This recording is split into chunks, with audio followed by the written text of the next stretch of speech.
Hey everybody, it's Coffee with Mick, breaking on a discussion about whatever I want to talk about in the morning.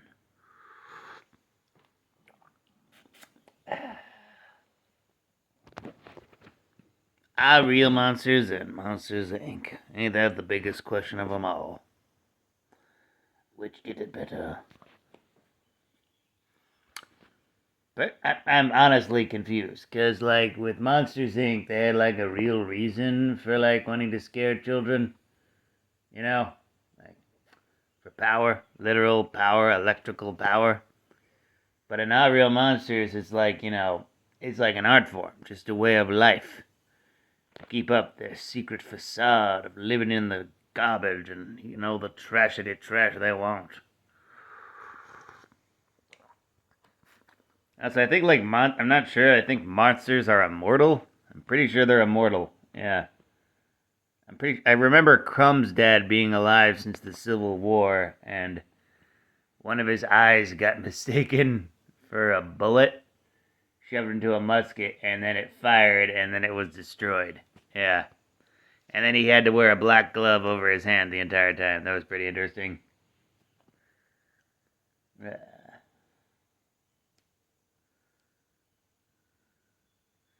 Ickis. Ickis. That was everybody's favorite, little red rabbit looking guy. At the Nickelodeon store, they were always out of Ickises. Plenty of crumbs and oblinas, but never any Ickises. Oh, I wanted an Ickis. Someone send me an Ickis, you Daniel. Monsters Inc. probably kind of said something more, though.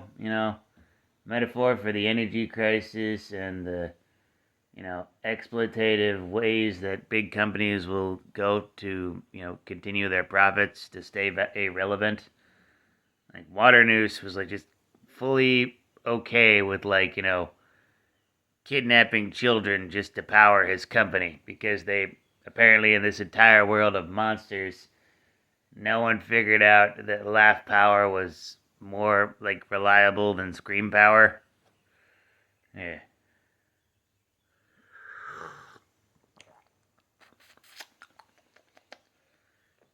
I gotta give Monsters at Work another chance, Check that out again through totally legitimate methods. Because after that restaurant story, I don't want to give Disney Plus any money. You know what I'm talking about. Ugh.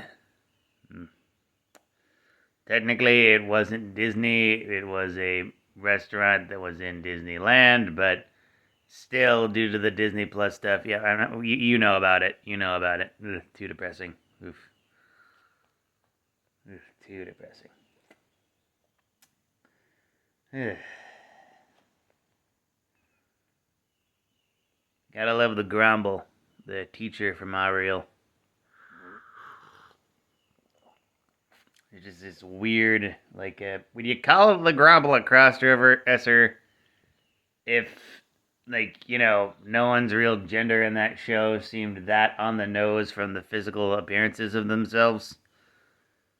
That's a little, like, right? Mm-hmm. Ugh. Yeah, that's the big question. What does gender even mean for a world full of beings that don't really look like they accept the typical gender binary?